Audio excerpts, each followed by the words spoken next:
As day broke over the western inland sea on the 27th of May 1942, the sun's rays slanted down on the greatest concentration of Japanese fleet strength since the start of the Pacific War. The setting was at the island of Hashirajima, which lies to the south of the well-known city of Hiroshima and southeast of the lesser-known coastal town of Iwakuni. The anchorage at Hashirajima is surrounded by hilly little islands, most of which are cultivated from water's edge to summit. Camouflaged anti-aircraft batteries atop almost every hill belied the peaceful appearance of these islands. The anchorage was large enough to accommodate the entire Japanese Navy and was well off the ordinary routes of merchant ships. It was a wartime standby anchorage for Combined Fleet, whose headquarters had been functioning in safety from a battleship group stationed there since the start of the war. It had remained there so long, in fact, that naval officers had come to speak of Combined Fleet headquarters simply as Hashirajima. Within the anchorage, Commander-in-Chief Combined Fleet Admiral Isoroku Yamamoto's 68,000-ton flagship, Yamato, was moored to a red buoy. Underwater cables to shore permitted instant communication with Tokyo. Gathered around Yamato were a total of 68 warships, constituting the greater part of the surface strength of the Combined Fleet. Admiral Yamamoto's Battleship Division 1 consisted of Yamato, Nagato, and Mutsu, which with Ise, Hyuga, Fuso, and Yamashiro of Battleship Division 2 made the total of 7 battleships. Torpedo nets were extended around each of these giants. Pearl Harbor had impressed on us the importance of protecting ships against torpedo attacks, even in home waters. The other ships were disposed around the battleships as further protection against attacks by planes or submarines.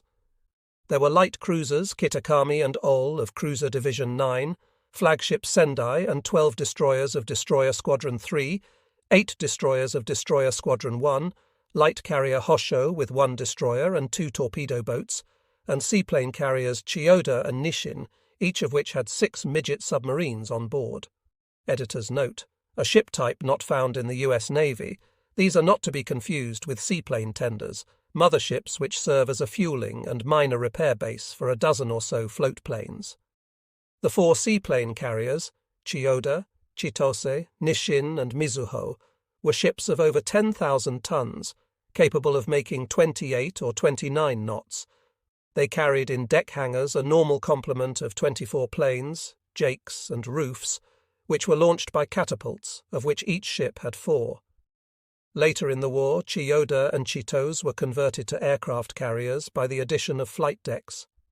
All these ships and units except Battleship Division 1 belonged to the First Fleet, commanded by Vice Admiral Shiro Takasu, whose flag flew in Ise. Both the First Fleet and Battleship Division 1 had remained at Hashirajima since the outbreak of war, awaiting an opportunity for decisive surface battle. Aviators of the carrier force sarcastically referred to them as the Hashirajima Fleet. The 21 ships of our force, commanded by Vice Admiral Chuichi Nagumo, were anchored to the north of the so-called main strength just described. To the west of us was a force under Vice Admiral Nobutake Kondo, commander of the Second Fleet. Here were heavy cruisers, Atago, Kondo's flagship, and Chokai of Cruiser Division 4. Myoko and Haguro of Cruiser Division 5, fast battleships Hiei and Kirishima of Battleship Division 3, light cruiser Yura and 7 destroyers of Destroyer Squadron 4, and light carrier Zuiho with 1 destroyer.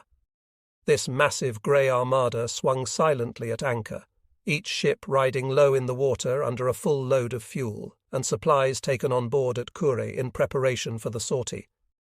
The only traffic in the whole area consisted of chugging yellow Navy tugboats, which emitted heavy black smoke from their tall stacks. On board the warships there was little evidence of activity other than the occasional fluttering of signal flags as messages were exchanged. But despite the general quiet of the anchorage, one felt the excitement permeating the entire fleet. It was Navy Day, the anniversary of Admiral Togo's great victory over the Russian fleet in the Battle of Tsushima. Japan's achievements during the first 6 months of war in the Pacific seemed to rival that triumph of 37 years earlier. Spirits were high, and why not? Now we were embarking on another mission which we confidently thought would add new glory to the annals of the Imperial Navy. At 0800 Akagi's ensign was raised. Then on her signal mast went up a single flag which gave the tensely awaited order, "Sortie as scheduled."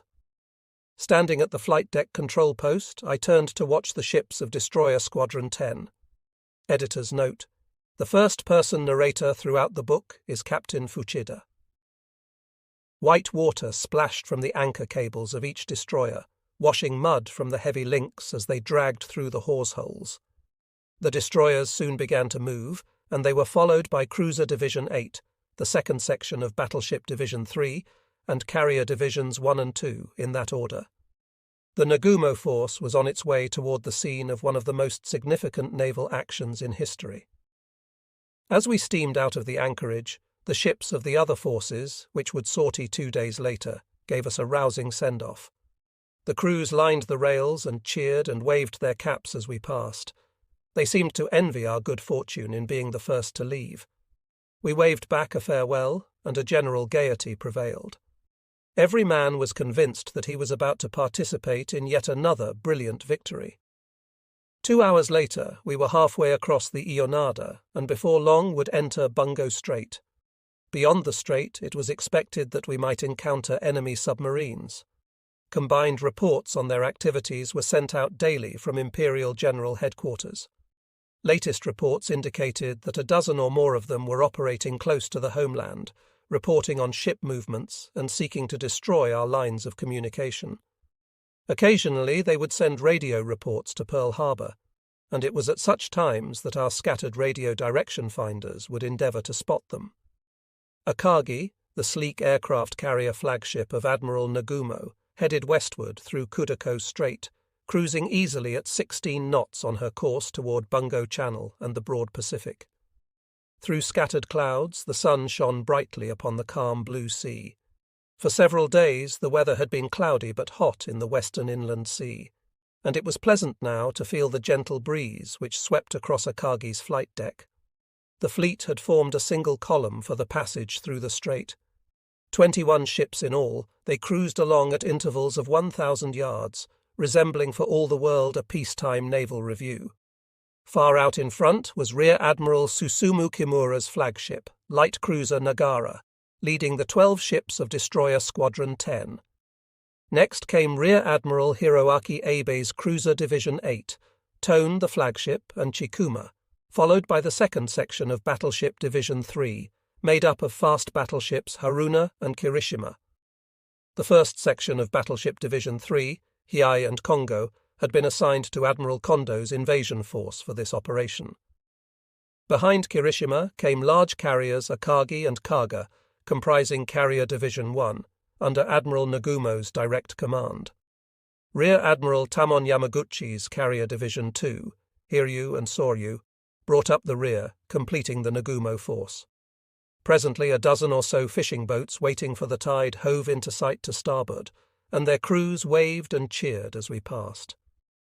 To port, the tiny island of Urishima appeared to be floating on the surface of the sea, its thick covering of green foliage set off against the dim background of Aoshima. Beyond, the coast of Shikoku lay hidden in mist. As the fleet steamed on, 3 seaplanes of the Kure Air Corps passed overhead, their pontoons looking like oversized shoes. The planes were on their way to neutralize any enemy submarines which might be lying in wait for us outside Bungo Strait. Yashirojima soon appeared to starboard. Wheat fields, cultivated high up the mountainsides, were lightly tinged with yellow, proclaiming the nearness of summer. Offshore, a small tug belched black smoke as she struggled to pull a string of barges. We soon left them far behind, as the tiny islands of Ominasejima and Kominasejima came into view, lying peacefully on the sea. To me, this was familiar ground. My career had started at the Japanese Naval Academy at Etajima, which lay about 20 miles to the north. In the score of intervening years, I had viewed every corner of the scenic inland sea, both from the sea and from the air, and I knew this region like a book. Now, as these familiar places passed by, I was lost in reminiscences which were suddenly interrupted by the loud voice of the chief signalman as he relayed an order through the voice tube. The flight deck control post, where I sat, was situated on the port side, amidships. Directly forward of it rose the island which housed the bridge and the central battle command station, the ship's nerve centre. At this moment, all the top-ranking officers of the striking force, as well as Akagi's own skipper and his staff, were assembled on the bridge, for regulations required all hands to be at their stations when passing through a narrow strait. Scarcely had the chief signalman ceased calling the order when 4 flags were quickly hoisted on the small signal mast just abaft the flight deck control post. The first flag indicated a manoeuvring order. Since we had now passed through the strait, I concluded, without knowing the other 3 flags, that the order was for all ships to move into normal cruising disposition. Atop the signal mast fluttered the flag of the striking force commander. I wondered at the vast importance which Navy men attribute to such symbols. It is the hope and dream of every naval officer some day to fly his own flag. There were almost 100 such flags in the Japanese Navy at this time, and 4 of them were flying in this very force. Suddenly the ship's loudspeakers blared. "Passage through strait completed. Stow gear. Restore normal condition of readiness." Men in undress whites and green work uniforms began drifting up to the flight deck to enjoy a last glimpse of the receding coastline. Some 20 communications men, their watch just completed, appeared on deck, doffed their shirts and began to exercise. Commander Minoru Genda, 1st Air Fleet Operations Officer, came down from the bridge and joined me. A classmate of mine at the Naval Academy, he was also an aviator, and our friendship was of long standing. He sat down beside me on a folding chair, lit a cigarette, and said, "I heard that you were ill back at Kagoshima. Are you all right now?" "Not so good," I replied. "My stomach still bothers me occasionally." "What's the trouble?"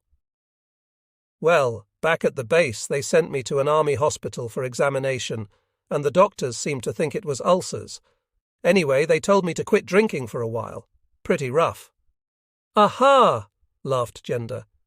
"So that's why you were on such good behaviour back at the base." "That's right," I admitted. "And I'm still not feeling up to par. But my flyers are in good shape. They didn't have much time for training, but they are ready and confident. I suppose you've been busy too, preparing for the sortie." "It was terrific. We were supposed to wind up the southern operations and get ready for this one at the same time. We really had no time to study this operation thoroughly. Why, the Chief of Staff was still running around trying to put through promotions for the flyers killed in the Pearl Harbor operation." This last remark of Genda's touched on a sore point.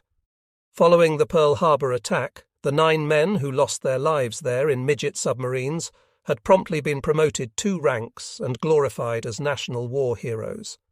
Editor's note. There were 5 midget submarines in the attack, each with a 2-man crew. One submariner, Ensign Kazuo Sakamaki, survived his boat, hence missed promotion and deification, was taken prisoner and repatriated at war's end. He later wrote, "I attacked Pearl Harbor," which describes his brief wartime submarine experience and his life as a prisoner of war in the United States. The 1st Air Fleet had endeavoured to obtain similar promotions for the 55 airmen lost in the attack, but the authorities had disapproved them on the ground that there were too many. "The flyers are really disgusted with that situation," I told Genda. "Why, now the authorities are even giving the small subs credit for sinking battleship Arizona. And that's obviously ridiculous, because there was an oiler moored outboard of Arizona, so a submarine torpedo couldn't possibly have scored on her. Furthermore, the big explosion in Arizona came immediately after Kaga's 2nd Squadron of high-level bombers got 2 direct hits. We don't mean to discredit the midget submarines and their crews. They certainly did their part. But the morale of the air units has to be considered too. After all, they are the backbone of the fleet, and their morale would be much higher right now if the airmen's promotions had been granted before this sortie. Soryu's air officer, Commander Kusumoto, has been saying that the top echelons in Tokyo seem to be deliberately trying to discourage us." "I know," nodded Genda. "The Naval General Staff isn't acting energetically enough, and Combined Fleet Headquarters also seems to have lost some of its pre-war enthusiasm.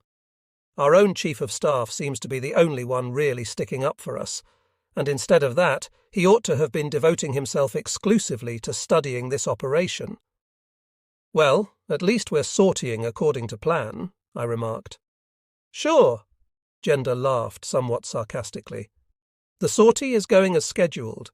We just swallowed the Combined Fleet plan down whole and rushed out. The trouble is that there are several things in it that just don't add up. But then I think the Nagumo force can handle this operation all by itself. The other forces can operate as they please." "Yes, I guess you're right," I agreed. "But one thing that worries me is the way information about the sortie has leaked out. Everybody seems to know of it. One officer I know was getting a shave the other day and was surprised to hear his barber remark, 'You're going out on a big one this time, aren't you?' Barbers always have quick ears," said Gender. "With so many ships docking at Kure for repairs, loading supplies and so forth, nobody in town could have helped knowing we were preparing to sortie. Also, some of our forces were rather obviously being fitted out for cold weather. With summer practically here, any fool could guess that northern operations were in prospect." I remarked on the difference in security measures between this and the Pearl Harbor operation, in which strictest precautions had been taken. "It just couldn't be helped," replied Gender. "Our entire fleet had to prepare for sortie on such short notice. It would have been better if the fleet could have made an intermediate move, say to the Marshalls, and waited for a while until attention was diverted from them. That way we might have kept the enemy guessing longer as to where and when we intended to strike." I asked Gender why Combined Fleet hadn't taken this factor into consideration in planning the operation. "They still think the initiative is entirely in our hands," he explained. "Their plans are made far in advance, based entirely on their own thinking. The result is that they will never budge from them an inch." Our attention now shifted to the plains overhead. Bungo Strait was defended by the Saiki Defense Force and the planes of the Kura Naval Air Corps. To ensure the safe passage of our powerful task force, their entire strength had been assigned to sweep the channel and hunt out enemy submarines. But there were no alerts from either ships or planes. By noon, we had passed through the eastern channel of Bungo Strait into the deep blue waters of the Pacific, and the destroyers had spread out for a swift anti-submarine sweep before assuming their positions in a ring formation. At the center of the formation, 4 carriers steamed in 2 columns, Akagi and Kaga on the right, Hiryu and Soryu on the left. Surrounding them were 2 circles of screening ships. The inner circle consisted of heavy cruisers, Tone and Chikuma, disposed diagonally forward of the carriers, and battleships Haruna and Kirishima diagonally to the rear. Light cruiser Nagara and 12 destroyers formed the outer circle, with Nagara out in front as the lead ship. The atmosphere was tense in every ship. Anti-submarine stations were fully manned, and all hands were alert and ready for action. There was not even time for sentimental looks backward at the receding coast of the homeland. Our ships sped to the southeast, making better than 20 knots to escape possible pursuit by enemy submarines. Evening twilight soon spread over the ocean, and we were cloaked in the security of darkness. No submarines had been sighted, nor was there any indication that one had observed our sortie and reported it back to base. We had passed safely through the danger area and were speeding toward our destination, Midway. To comprehend fully what lay behind the fateful sortie of the Japanese Combined Fleet in late May 1942, it is necessary to hark back to the strategic concepts which dominated pre-war Japanese naval thinking and to trace their evolution through the initial phase of our operations in the Pacific War. For many years prior to Pearl Harbor, it had been common knowledge among the rank and file of Japanese citizens that the Imperial Navy was building up its strength and formulating its strategy with the United States Navy as the hypothetical antagonist, while at the same time the Imperial Army based its preparedness and planning on the hypothesis of a contest with the Russian Army. This dual-standard policy, however, had not always existed. Up to the close of World War I, there had been a unified one-power standard for both the fighting services. China was the hypothetical enemy until near the turn of the century. Then Tsarist Russia filled this role for roughly 2 decades, until World War I and its aftermath radically altered the international picture. Having fought on the side of the victorious Allies, Japan emerged from World War I a first-class world power, and thus became the rival of her erstwhile companion in arms, the United States, for primacy in the Pacific. At the same time, the Communist Revolution in Russia reduced the threat of Russian imperialism in Asia, and relegated the new Soviet state to a place of secondary importance in Japanese military planning. Accordingly, the new imperial defense policy adopted in 1918 designated the United States as potential enemy number 1 and the USSR as potential enemy number 2 for purposes of future preparedness. From that time onward, the Navy program was geared to this policy. However, it was not long before the Army, seeing in the rise of Soviet power an obstacle to its own ideas of continental expansion, again began looking upon Russia as the primary potential enemy. So began the dual-standard preparedness policy, which prevailed until the eve of the Pacific War. By the time I entered the Naval Academy in 1921, the Navy was already indoctrinating its future officers with the idea that the potential enemy is America. We were instructed that the Navy stood for southward advance, which meant clashing with the United States, as opposed to the Army's policy of northward expansion involving friction with Russia. Thus developed the Navy's practice of sending its most promising officers to serve as naval attachés in Washington, just as the Army commonly assigned honor graduates of the Army General Staff College to duty in Moscow. Admirals Osami Nagano and Isoroku Yamamoto, who as Chief of Naval General Staff and Commander-in-Chief, Combined Fleet, respectively, were the 2 central figures in the Japanese Navy at the start of the Pacific War. Both had behind them tours of duty in the United States capital. Many others had the same experience. Consequently, I believe it can be said that almost all the high-ranking officers who occupied leading positions in the Japanese Navy for nearly 2 decades before Pearl Harbor were amply equipped to make an accurate evaluation of the fleet capabilities of the United States. Based on such evaluation, they formulated the defensive concept of fleet strategy, which came to be the virtual tradition of the Imperial Navy.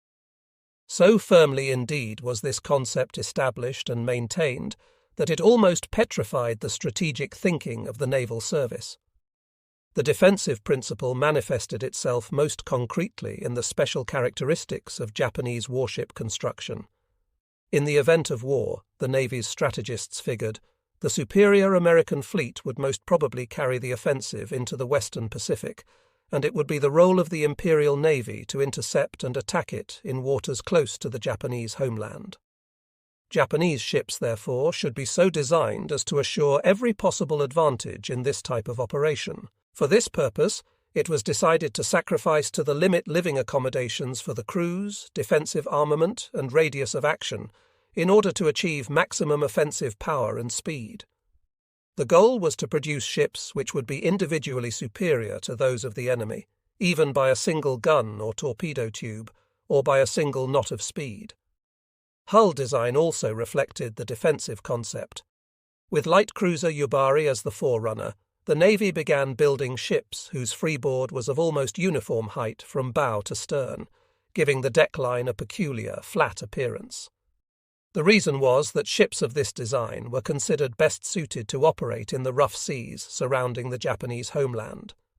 In such manner, the leaders of the Navy sought to offset Japan's inability to compete in a quantitative naval armaments race with the United States by emphasizing efforts to achieve qualitative superiority of ships for the specific type of operations envisaged. At the same time, they developed special tactical systems for waging decisive fleet action in the course of interception operations, stressing employment of the balanced fleet principle, with battleships as the backbone. By means of hard and unremitting training, these tactical concepts were thoroughly and uniformly inculcated throughout the fleet, and a high level of proficiency in their application was developed.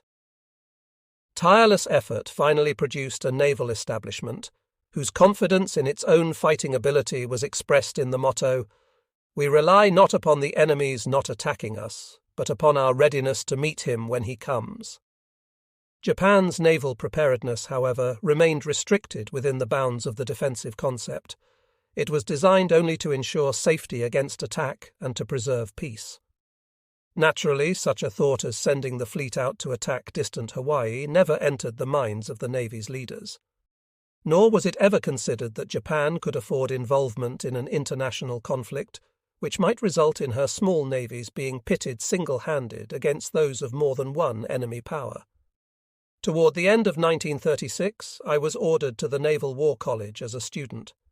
It was a critical time, for shortly thereafter Japan was to become free of the yoke of the naval arms limitation treaties. For some time past, there had been alarming outcries at home that 1936 would be a year of crisis, and that it might well witness the outbreak of war between Japan and the United States. Naval rivalry was, indeed, a sore spot in Japanese-American relations. At the Washington Conference of 1921, Japan had strongly pressed for a fleet ratio of 7-10 vis-à-vis the United States, basing her stand on the principle that the relative strengths of the two navies should be such that each could defend itself successfully against the other, but neither could attack or menace the other. This was the so-called principle of non-menace and non-aggression. Naval experts at the time generally agreed that in fleet warfare, an invading force needed to be 50% stronger than the defending. Under the 7-10 ratio demanded by Japan, the United States fleet would have had only a 43% margin of superiority, in other words, not quite enough to wage an aggressive campaign. The conference, however, finally adopted a 3-5 ratio applicable to capital ships meaning battleships, since in those days aircraft carriers were practically non-existent.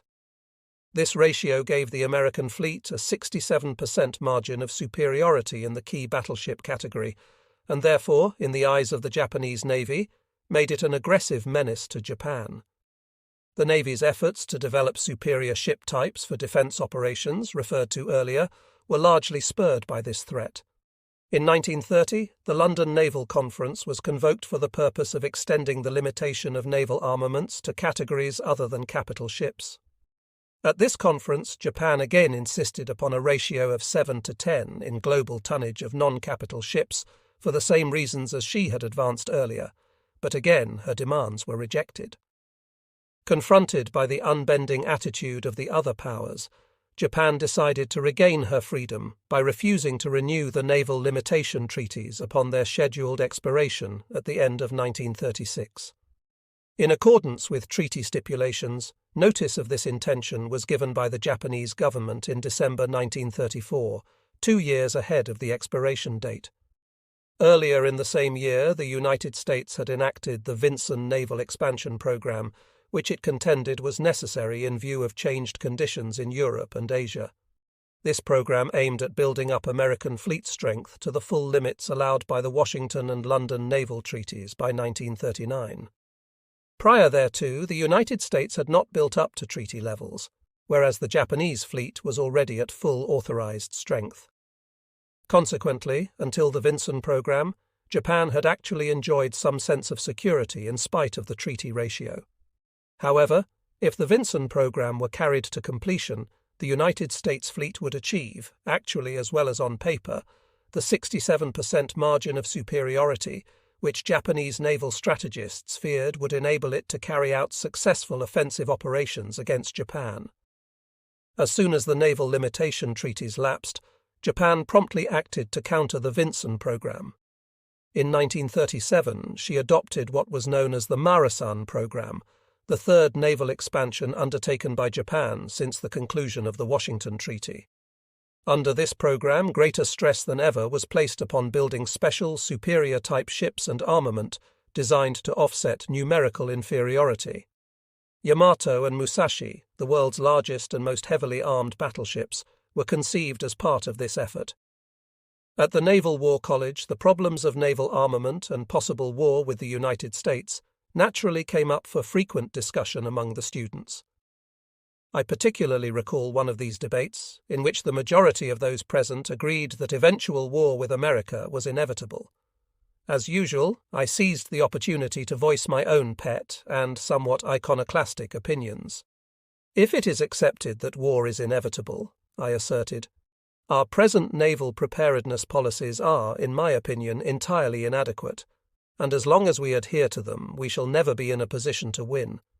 The trouble is that we are trying to prepare ourselves to fight, and fight successfully, at an unforeseeable time, whenever an enemy challenge may force us to do so. But for us to maintain constantly the armaments level necessary to assure victory regardless of when the war may come is, I believe, utterly impossible. Consequently, if we are really convinced that war must come, we should ourselves determine in advance when to fight, and we should formulate a systematic, long-range plan of preparedness based on that decision. We should stick to the plan at the sacrifice of everything else, above all avoiding involvement in war prior to the time we have fixed. Then, when the time comes and we have attained the level of preparedness necessary to assure victory, we should deliberately provoke hostilities. My thesis did not fail to evoke sharp opposition. I was accused of advocating a heretical perversion of the preparedness principle. Armaments, argued my opponents, are intended to preserve peace, not to prepare for war. Their true objective is to avoid the necessity of fighting. This, of course, was the accepted version of the preparedness theory, but there was an inconsistency in my colleague's reasoning which I hastened to point out. How can you hold to this contention, I asked, and at the same time accept the premise that war with the United States is inevitable? Your premise itself is heretical. Japan and the United States were not particularly ordained by fate to be irreconcilable enemies. As a matter of fact, I went on, I am not opposed to the accepted concept of preparedness. What I take exception to is the manner in which we are presently carrying out our naval preparations. First of all, I think that it is meaningless to build up our armament with a view to counterbalancing that of another power. Let us assume that we were successful in expanding our armament to a point where we could fight the American fleet, our presumed antagonist, on even terms. Still, we would not have any real security, for under present conditions any war that breaks out is likely to develop into a world conflict. We may go ahead and build super battleships like Yamato and Musashi, but even they cannot give us the ability, single-handed, to come out on top in any international conflict. Therefore, I believe that Japan must also adopt a more flexible and conciliatory attitude in her foreign policy. In the second place, I consider our present naval armament policies wrong because they have not kept pace with the radical change in methods of warfare. We must abandon the idea that all we need to do is to outbuild our rivals in warships. In the future, aircraft will be the decisive factor. Conventional naval armament based on surface strength has become largely ornamental. Moreover, air warfare will be total warfare, requiring the complete mobilization of all national resources and activities. I fear, however, that our present level of national development is not far enough advanced to enable us to achieve security through building up our own air power. We must first have a more far-sighted policy of internal development. My colleagues listened to these remarks with pained expressions, as if to say, "There he goes, spouting off again about his all-powerful air force." And so the discussion broke off.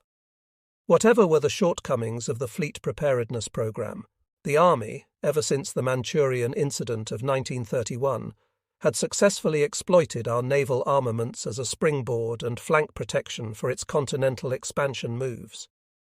In 1937, these maneuvers culminated in the so-called North China Incident, which soon developed into a full-scale Sino-Japanese war. The theatre of hostilities gradually spread southward, finally leading, in September 1940, to the forcible stationing of Japanese troops in northern Indochina. In the same month, Japan entered into a military alliance with Germany and Italy, and her relations with the United States thereafter deteriorated swiftly toward a rupture. By the fall of 1941, the Navy's leaders found themselves confronted by the difficult necessity of choosing between war and peace. I honestly believe that the majority of them were disposed toward peace. Pacifist sentiment was particularly strong among the elder admirals, who cautioned against blind belief in Japanese invincibility, pointing out that the wars of 1895 and 1904, instead of being the overwhelming Japanese triumphs described by propagandist historians, had actually been barely won through political as well as military efforts. As shown in the Tokyo war crimes trials after Japan's surrender, Admirals Keisuke Okada and Mitsumasa Yonai, both on the retired list in 1941, and Admiral Soemu Toyoda, still in active service, were representative spokesmen of the anti-war viewpoint. Even Admiral Isoroku Yamamoto, then Commander-in-Chief of the Combined Fleet, and the man to whom, above all others, the Navy looked for leadership, is known to have opposed Japan's plunging into war. On the basis of his estimate of Japan's naval strength and national resources, he gave a clear-cut warning that the fleet could not be counted upon to fight successfully for longer than a year.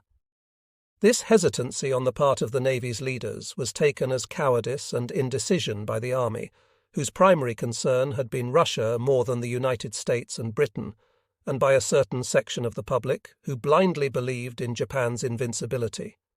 Also, within the Navy itself, there was a pro-war faction which argued that Japan must take up arms or suffer slow but certain strangulation in the tightening strictures of Anglo-Dutch-American economic reprisals. Ever since Japan, dazzled by German victories in Europe, had concluded the military alliance with the Axis, the United States, Great Britain and the Netherlands had applied increasing economic pressure against her. When Japanese troops moved into southern Indochina in July 1941, the three powers struck back with their most damaging blow to date, a concerted embargo on oil exports to Japan. The cutting off of oil supplies hit the Navy at its most vulnerable spot. Its reserve of 6,450,000 tons diminished daily, and, even with the strictest economy, would be exhausted in 3 or 4 years at the most. Since without oil the Japanese fighting services would become powerless, Japan would be reduced to a situation in which she would have to bow to any and all demands by the Anglo-American camp. It had been hoped, when Japanese-American negotiations were begun in the spring of 1941, that a peaceful solution might be found. But as the talks dragged on with no apparent hope of achieving a mutually acceptable agreement, the war faction pointed to the disastrous effects of the oil embargo and declared that Japan must either take up arms before it was too late or else reconcile herself to eventual complete capitulation. Generally speaking, however, the overwhelming majority of naval officers stood aloof from the long and bitter controversy over the issue of war or peace. Leaving this fateful question to be decided on the highest level of the national political leadership, they went on pouring all their energies into augmenting the combat efficiency and readiness of the fleet. Meanwhile, since the beginning of 1941, Navy planners had been giving careful thought to a revamping of fleet strategy. It was readily apparent that the traditional concept of purely defensive operations in waters close to the Japanese homeland would not be adequate for the type of war in which Japan now seemed increasingly likely to become involved. Whereas in the past, Japanese naval strategists had thought almost exclusively in terms of an isolated contest against a single enemy, the United States, they now had to remold their plans to fit Japanese participation in a multilateral world war. As an Axis ally, Japan had to count on waging simultaneous hostilities against the combined Pacific forces of the world's two strongest naval powers, Britain and the United States, not to mention Holland as well. With China, of course, Japan had already been at war since 1937. Such a large-scale conflict obviously would be a long, drawn-out struggle, in which possession of ample supplies of strategic natural resources would be a vital determinant of ultimate victory. Above all, Japan would have to gain quick access to oil, the most vital sinew of modern warfare. Oil, therefore, was the paramount factor in shaping Japanese strategy for the initial phase of hostilities, just as it was to become later the final precipitant of Japan's decision to fight. To secure a source of oil supply, it was essential that Japan seize the rich petroleum-producing areas of Southeast Asia as soon as possible after the outbreak of war. The prompt acquisition of these areas was, accordingly, the common central objective of the Navy's war planners. But a clear-cut divergence of opinion arose between the two principal strategy-formulating organs, the Naval General Staff and Combined Fleet, as to how this could best be accomplished. The basic war plan, elaborated by the Naval General Staff under Admiral Osamu Nagano, was the more orthodox and, superficially at least, the more cautious. Adhering firmly to the principle of maximum concentration of force, it called, in brief, for employing the bulk of the Navy's surface and air strength, including the carrier force, in a bold and direct thrust southward to capture the oil areas at the outset of hostilities. The General Staff strategists thus hoped to accomplish the seizure before the main body of the U.S. Pacific Fleet, based far away at Pearl Harbor, could interfere, and if it later came out to attack, the Japanese fleet would intercept and destroy it in the Western Pacific, according to the tenets of the old defensive doctrine. While the Naval General Staff was planning along these lines, however, certain key officers in Combined Fleet were independently probing the feasibility of a much more daring and aggressive strategic plan. It is generally accepted that the basic concept of this plan originated in the mind of Admiral Isoroku Yamamoto, Commander-in-Chief Combined Fleet, early in 1941. As Supreme Commander at sea, Admiral Yamamoto was concerned above all with the potential threat posed by the strong American naval forces concentrated in the Hawaiian Islands.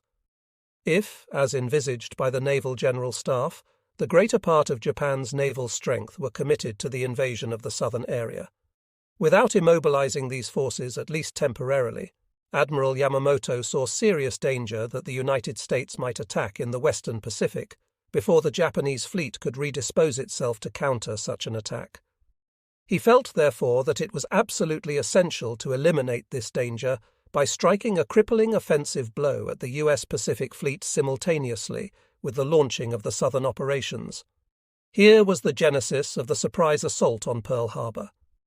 Admiral Yamamoto confidently outlined his bold concept to Rear Admiral Takehiro Onishi, then Chief of Staff of the 11th Air Fleet, and instructed him to study its practicability. Onishi, who later was to become the organizer of the first kamikaze air units, was one of the Navy's foremost career aviators, and was highly respected throughout the Naval Air Corps as a man of intelligence and foresight. He proceeded to give careful thought to Yamamoto's idea. It was clear from the beginning, however, that the only effective means of attacking the Pacific Fleet within its Hawaiian base lay in the employment of the Japanese carrier force, the 1st Air Fleet, which then contained 4 large carriers, 2 small carriers, and a destroyer screen.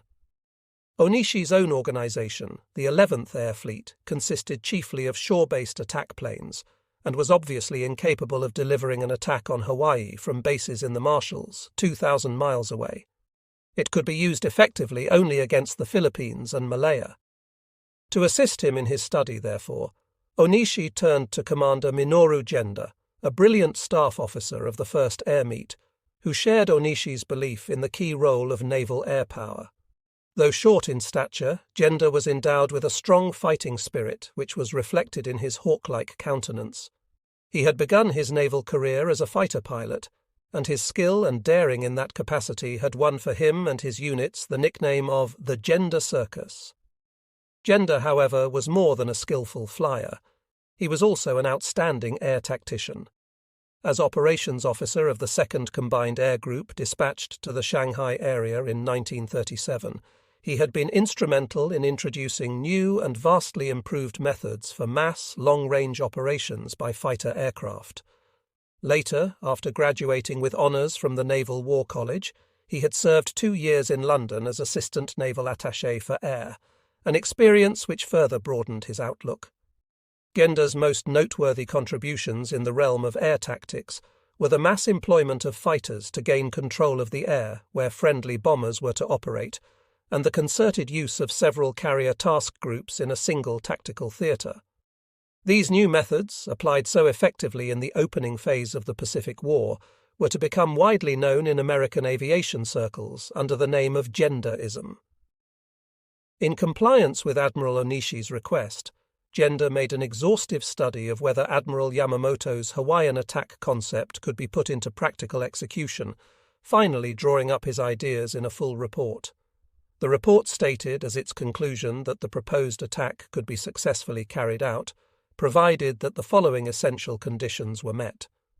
That all 6 of the fleet's large carriers be assigned to the operation, Editor's note: the number of large fleet carriers was augmented from 4 to 6 by the commissioning of Zuikaku and Shokaku in August 1941.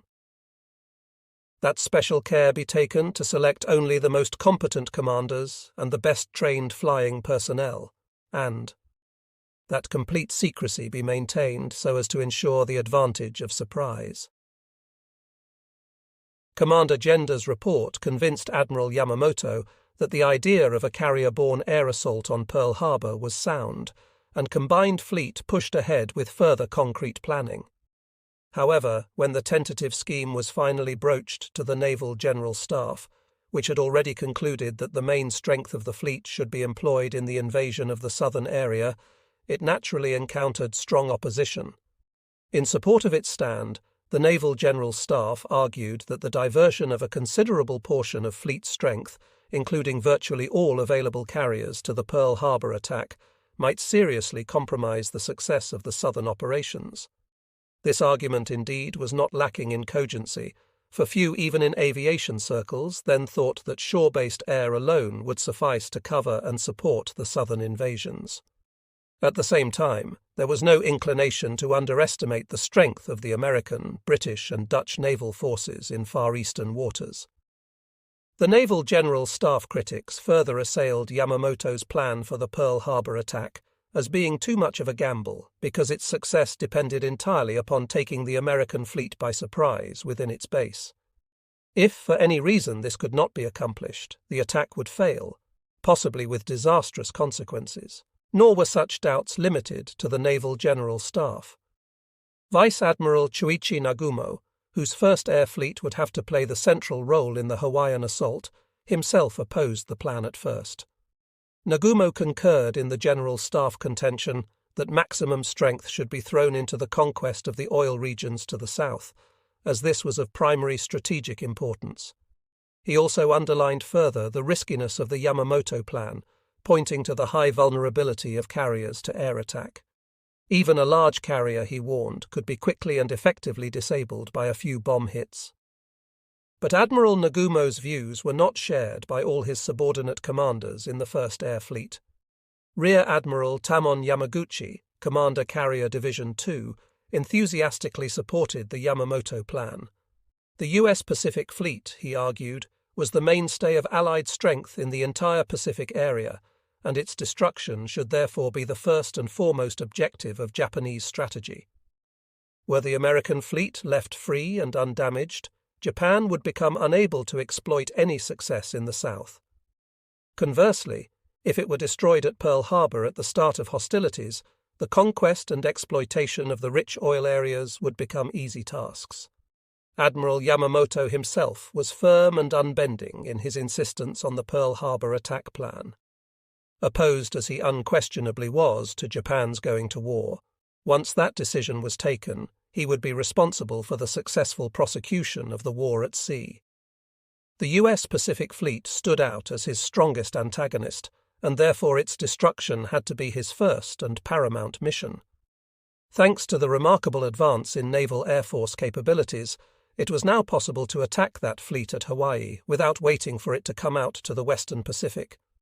Despite the risk, Yamamoto could see no reason for hesitating to take the gamble. The Naval General Staff did not yield easily, however. Admiral Yamamoto, it is understood, finally threatened to resign as Commander-in-Chief Combined Fleet unless his plan was adopted, and he also declared himself ready to take personal command of the carrier striking force in the attack if Admiral Nagumo remained half-hearted. Confronted by this ultimatum, Admiral Nagano, Chief of Naval General Staff, had no choice. Records now available show that Nagano at last gave his consent at a meeting with Yamamoto in Tokyo on the 3rd of November 1941, only 35 days before the Pearl Harbor attack was actually delivered. Japan's fleet strategy for the opening phase of the Pacific War was now fixed. The defensive concepts of pre-war days were dead and buried. The new watchword was attack. On the political front, meanwhile, developments were rapidly pointing toward war. On the 5th of November, the government and High Command jointly decided that Japan would take up arms if diplomatic negotiations failed to achieve a settlement by the end of November. On that same day, Admiral Yamamoto ordered Combined Fleet to make final preparations for war and issued an outline of the initial operations, including the attack on Pearl Harbor. On the 7th of November, a further Combined Fleet order tentatively fixed the 8th of December as the date for the start of hostilities. By the 22nd of November, the Pearl Harbor Task Force of 31 ships under command of Vice Admiral Nagumo had assembled in utmost secrecy at Tankan Bay in the Kurile Islands. The assemblage consisted of a striking force of 6 fleet carriers, carrier divisions 1, 2, and 5, a screening force of 2 fast battleships, Battleship Division 3, 2 heavy cruisers, Cruiser Division 8, and 1 light cruiser and 9 destroyers, Destroyer Squadron 1, an advance patrol unit of 3 submarines, and a fleet train of 8 tankers. At 0600 on the 26th of November, this force sortied and headed via a devious route for a prearranged standby point at latitude 42 degrees N, longitude 170 degrees W. At this point, it was to receive final orders depending upon the ultimate decision taken on the question of whether or not to go to war. On the 1st of December, this decision was made, and it was for war. A Combined Fleet order dispatched the following day to Nagumo's eastward-moving task force definitely set the 8th of December as the date for attacking Pearl Harbor. Editor's note: in Japan, which is the 7th of December at Pearl Harbor.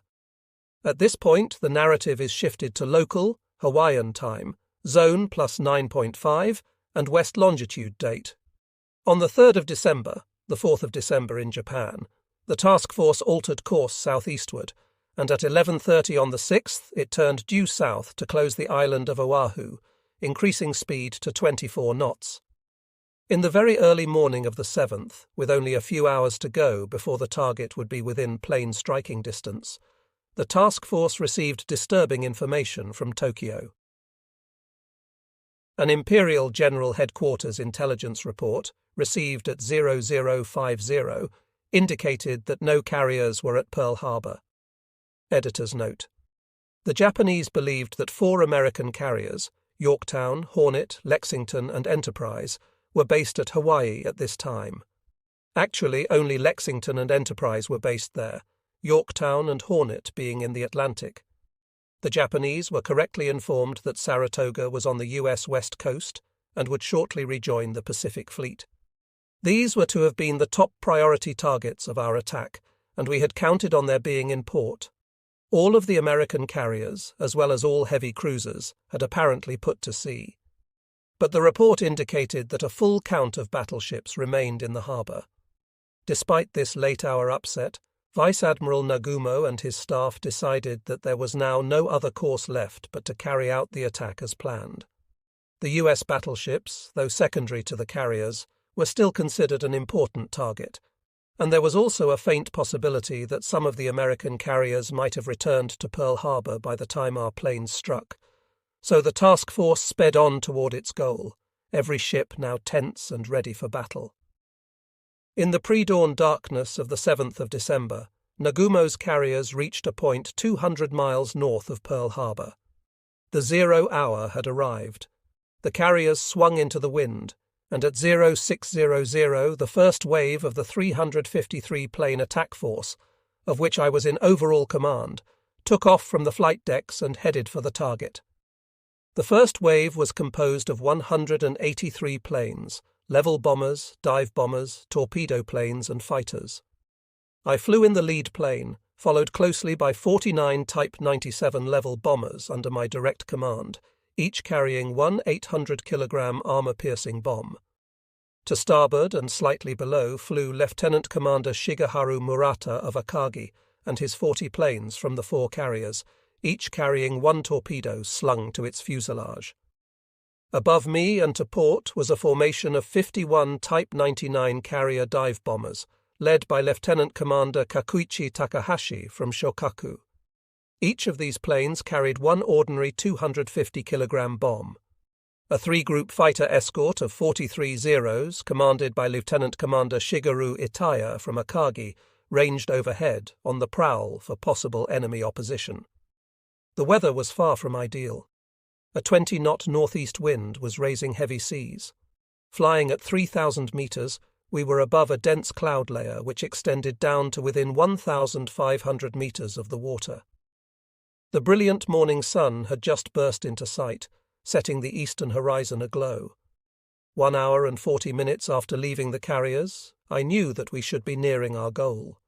Small openings in the thick cloud cover afforded occasional glimpses of the ocean as I strained my eyes for the first sight of land. Suddenly, a long white line of breaking surf appeared directly beneath my plane. It was the northern shore of Oahu. Veering right toward the west coast of the island, we could see that the sky over Pearl Harbor was clear. Presently the harbor itself became visible across the central Oahu plain, a film of morning mist hovering over it. I peered intently through my binoculars at the ships riding peacefully at anchor. One by one I counted them. Yes, the battleships were there all right, 8 of them. But our last lingering hope of finding any carriers present was now gone. Not one was to be seen. It was 0749 when I ordered my radio man to send the command, "Attack!" He immediately began tapping out the prearranged code signal. "Tow! Tow! Tow!" Leading the whole group, Lieutenant Commander Murata's torpedo bombers headed downward to launch their torpedoes, while Lieutenant Commander Itaya's fighters raced forward to sweep enemy fighters from the air. Takahashi's dive bomber group had climbed for altitude and was out of sight. My bombers, meanwhile, made a circuit toward Barber's Point to keep pace with the attack schedule. No enemy fighters were in the air, nor were there any gun flashes from the ground. The effectiveness of our attack was now certain, and a message, "Surprise attack successful," was accordingly sent to Akagi at 0753. The message was received by the carrier and duly relayed to the homeland, but, as I was astounded to learn later, the message from my plane was also heard directly by Nagato in Hiroshima Bay and by the General Staff in Tokyo. The attack was opened with the first bomb falling on Wheeler Field, followed shortly by dive-bombing attacks upon Hickam Field and the bases at Ford Island. Fearful that smoke from these attacks might obscure his targets, Lieutenant Commander Murata cut short his group's approach toward the battleships anchored east of Ford Island and released torpedoes. A series of white waterspouts soon rose in the harbour. Lieutenant Commander Itaya's fighters, meanwhile, had full command of the air over Pearl Harbor. About 4 enemy fighters which took off were promptly shot down. By 0800, there were no enemy planes in the air, and our fighters began strafing the airfields. My level bombing group had entered on its bombing run toward the battleships moored to the east of Ford Island. On reaching an altitude of 3,000 meters, I had the sighting bomber take position in front of my plane. As we closed in, enemy anti-aircraft fire began to concentrate on us. Dark grey puffs burst all around. Most of them came from ships' batteries, but land batteries were also active. Suddenly my plane bounced as if struck by a club. When I looked back to see what had happened, the radio man said, "The fuselage is holed and the rudder wire damaged." We were fortunate that the plane was still under control, for it was imperative to fly a steady course as we approached the target. Now it was nearly time for ready to release, and I concentrated my attention on the lead plane to note the instant his bomb was dropped. Suddenly a cloud came between the bomb site and the target, and just as I was thinking that we had already overshot, the lead plane banked slightly and turned right toward Honolulu. We had missed the release point because of the cloud and would have to try again. While my group circled for another attempt, others made their runs, some trying as many as 3 before succeeding. We were about to begin our second bombing run when there was a colossal explosion in Battleship Row. A huge column of dark red smoke rose to 1,000 meters. It must have been the explosion of a ship's powder magazine. Editor's note: it was Battleship Arizona, whose boilers and forward magazines exploded as a result of several direct hits by heavy bombs, rendering her a total loss. The shock wave was felt even in my plane, several miles away from the harbour. We began our run and met with fierce anti-aircraft concentrations. This time the lead bomber was successful, and the other planes of the group followed suit promptly upon seeing the leader's bombs fall. I immediately lay flat on the cockpit floor and slid open a peephole cover in order to observe the fall of the bombs. I watched 4 bombs plummet toward the earth. The target, 2 battleships moored side by side, lay ahead. The bombs became smaller and finally disappeared. I held my breath until 2 tiny puffs of smoke flashed suddenly on the ship to the left, and I shouted, "2 hits!" When an armor-piercing bomb with a time fuse hits the target, the result is almost unnoticeable from a great altitude. On the other hand, those which miss are quite obvious because they leave concentric waves to ripple out from the point of contact, and I saw 2 of these below. I presumed that it was Battleship Maryland we had hit. Editor's note: Battleship Maryland was hit by 2 bombs which did little damage. She was repaired and ready for active service by February 1942. As the bombers completed their runs, they headed north to return to the carriers. Pearl Harbor and the air bases had been pretty well wrecked by the fierce strafings and bombings. The imposing naval array of an hour before was gone. Anti-aircraft fire had become greatly intensified, but in my continued observations I saw no enemy fighter planes. Our command of the air was unchallenged. Suddenly, at 0854, I overheard Lieutenant Commander Shigekazu Shimazaki, flight commander of Zuikaku and commander of the second wave, ordering his 170 planes to the attack. The second wave had taken off from the carriers at 0715, 1 hour and 15 minutes after the first, and was now over the target. My plane did not withdraw with the first attack wave, but continued to fly over the island so that I could observe results achieved by both assaults. Furthermore, it was planned that my plane would remain until the last to serve as guide back to the carriers for any straggling fighters, since these carried no homing devices. The 54 level bombers of the second wave, under Lieutenant Commander Shimazaki, were Type 97S Kates, armed with 2 250 kg or 1 250 kg and 6 60 kg bombs. Their targets were the air bases. The dive bomber group, led by Lieutenant Commander Takashige Egusa, Soryu's flight commander, consisted of 80 Type 90 bombers, VALs, armed with 250 kg bombs, and its original assignment had been to attack the enemy carriers. Since there were no carriers present, these planes were to select targets from among the ships which remained unscathed or only slightly damaged by the first wave attack. Fighter cover for the second wave was provided by 36 Zeros, commanded by Lieutenant Saburo Shindo of Akagi. On the heels of the attack order, Lieutenant Shindo's fighter group swooped down to strafe Pearl Harbor and the airfields. Egusa's dive bombers then came in over the East Coast Mountains and dove to the attack, following the lead of the commander's plane, which was easily distinguishable because of its red-painted tail. Billowing smoke from burning ships and harbour installations greatly hampered the attack, but the dive bombers flew in doggedly to accomplish their mission. Most of Shimazaki's level bombers, which followed the dive bombers in, concentrated on Hickam Field. The rest attacked Ford Island and Kaneohe Air Base. They flew at no more than 2,000 meters in order to bomb from beneath the clouds. In spite of this, no planes were lost to anti-aircraft fire, although nearly half of them were holed. By 1300, all surviving aircraft of both attack waves had returned to the carriers. Of the total of 353 planes, only 9 fighters, 15 dive bombers, and 5 torpedo planes, along with their crews aggregating 55 officers and men, were missing. Against these almost negligible losses, 8 battleships, virtually the entire battleship strength of the U.S. Pacific Fleet, were believed to have been sunk or severely damaged. Editor's note: of the vessels in Pearl Harbor on the morning of the 7th of December, the following were either sunk or damaged: battleships, Arizona, California, West Virginia sunk, Oklahoma capsized, Nevada heavily damaged, Maryland, Pennsylvania, Tennessee damaged, light cruisers, Helena, Raleigh heavily damaged, Honolulu damaged, destroyers, Cassin, Downs burned and heavily damaged, shore heavily damaged, repair ship Vestal badly damaged, minelayer Oglala sunk, seaplane tender Curtis damaged, miscellaneous auxiliary Utah capsized. Data from report of the Joint Committee on the Investigation of the Pearl Harbor Attack, Investigation of the Pearl Harbor Attack, P-64.